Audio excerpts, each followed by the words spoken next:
정부 세종청사에서 임시 국무위원 간담회를 한 최상목 부총리 겸 기획재정부 장관이 긴급 브리핑을 열었습니다. 브리핑에 나선 최 부총리 뒤로는 박상우, 조태열, 김완섭, 안덕근, 조규홍, 김영호, 유인촌 장관 등 10명이 함께 섰습니다. 윤석열 정부 장관들이 한덕수 대통령 권한대행에 대한 탄핵 소추를 재고해달라며 단체로 목소리를 내기 위해서였습니다. 이와 같은 혼란은 잠시라도 지속되어서는 안 됩니다. 그동안 내각은 권한대행을 중심으로 국정 공백이 없도록 최선을 다해왔습니다. 권한대행에 대한 탄핵 소추는 내각 전체에 대한 탄핵 소추와 다름이 없습니다. 어제 한덕수 총리에 이어 다른 국무위원들도 비슷한 논리의 성명을 발표한 겁니다. 한 총리는 물론 이들 장관 다수는 12.3 내란 사태 당시 국무회의에 참석해놓고도 윤 대통령의 계엄 선포를 막지 못한 인물들입니다. 당시 국무회의에는 최상목 부총리와 조태열 외교부 장관, 김영호 통일부 장관, 조규홍 복지부 장관 등 국무위원 11명이 참석했습니다. 최 부총리와 조 장관 등 일부는 반대 의사를 밝힌 것으로 알려졌지만 윤 대통령의 계엄 선포를 더 적극적으로 제지하진 못했습니다. 이후 계엄이 해제된 뒤 이들 장관은 후폭풍을 의식한 듯 한동안 국무회의 참석 여부조차 확인해주지 않았고 국회에 나와서도 야당의 사과 요구를 받고서야 쭈뼛거리며 허리를 숙였습니다. 당시 상황이 급박해 막지 못했더라도 이후에라도 책임을 통감한다며 사퇴할 수도 있는 문제인데 그런 장관은 한 명도 없었습니다. 비상계엄이 정말 잘못됐다고 생각한다면 그 계엄으로 탄핵 소추된 대통령의 합법적 탄핵 심판 절차 진행에 협조하지 않을 아무런 이유가 없다는 지적도 나옵니다. 서보학 경희대 법학전문대학원 교수는 장관들이 자기는 반대했다고 하는데 면피성 발언으로 보인다며 반대 표시를 했더라도 회의에 참석했다면 내란 모의 참여 책임을 면할 수 없다고 본다고 지적하기도 했습니다. 민주당은 한 권한대행이 탄핵 소추될 경우 최 부총리를 비롯해 대통령 권한대행직을 차례로 물려받을 장관들도 헌법재판관을 임명하지 않는다면 연쇄 탄핵도 불사하겠다고 예고했습니다. 국회 본회의를 30분도 채 남기지 않은 시각 대통령 권한대행인 한덕수 국무총리가 예정에 없던 대국민 담화를 발표했습니다. 여야 합의 없이 권한대행이 정치적 결단을 내리는 게 헌정 질서에 맞는지 의문이라고 말했습니다. 대통령의 중대한 고유 권한 행사는 자제하라는 것이 우리 헌법과 법률에 담긴 일관된 정신입니다. 국회가 자신들 몫인 헌법재판관 3명의 선출안을 표결하기 직전 여야 합의 없이는 이들을 임명하지 않겠다고 못 박은 겁니다. 역대 여야 합의 없이 임명된 헌법재판관은 단 한 명도 없다는 주장도 펼쳤습니다. 저는 헌법재판관 임명을 보류하겠습니다.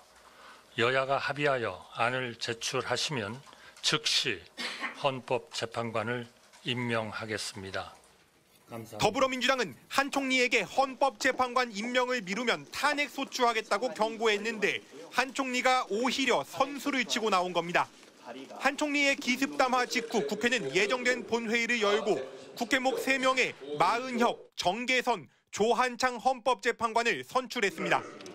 국민의힘은 집단으로 표결에 불참했지만 당내 최다선 조경태 의원을 포함해 4명의 의원은 표결에 참여했습니다. 민주당 추천 마은혁, 정계선 후보는 193표를 얻었고 국민의힘이 추천한 조한창 후보도 185표, 사실상 야권의 동의로 선출됐습니다.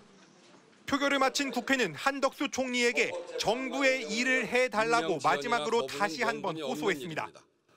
대통령 권한대행께서는 헌법과 법률, 국민의 상식에 부합하게 책임을 다해야 할 것입니다.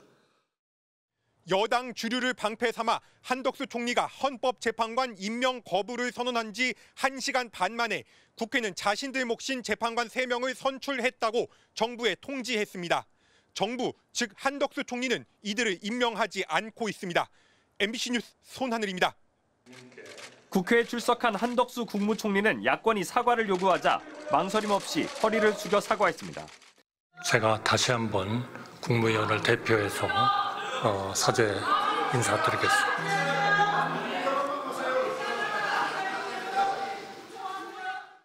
내각 모두 사과하라는 요구가 이어지자 김문수 고용노동부 장관 한 명을 제외하곤 장관들 모두 일어나 고개를 숙였습니다. 일어나십시오. 제가 대신 한번 다 일어나고 있습니다. 자, 다 같이 일어나세요. 비상계엄 선포 직전 국무회의에 참석했던 한 총리와 장관들은 한 목소리로 계엄에 대해 우려와 반대 입장을 밝혔다고 주장했습니다. 매우 잘못된 결정이라고 생각을 했습니다. 강하게 반대 의사를 분명히 하고 했습니다. 국무회의는 밤 10시 17분부터 22분까지 단 5분 열렸고 회의록도 남기지 않았습니다. 장관조차 그 회의는 국무회의라고 보기 어렵다고 말했습니다. 딱 두 글자 들었습니다. 계엄. 그래서 말도 안 된다, 막아야 됩니다라고 이야기를 했고요. 그 자리에는 대통령은 계시지 않았습니다. 비상계엄 직전 헌법상 요건을 갖추기 위해 요새 국무회의를 연 정황이 뚜렷한데도 한 총리는 국무회의는 계엄을 막기 위해 장관들을 모은 것이었다고 주장했다가 거센 질타를 받기도 했습니다. 이제 와서 다 같이 반대했다고 얼렁뚱땅 퉁치지 마세요.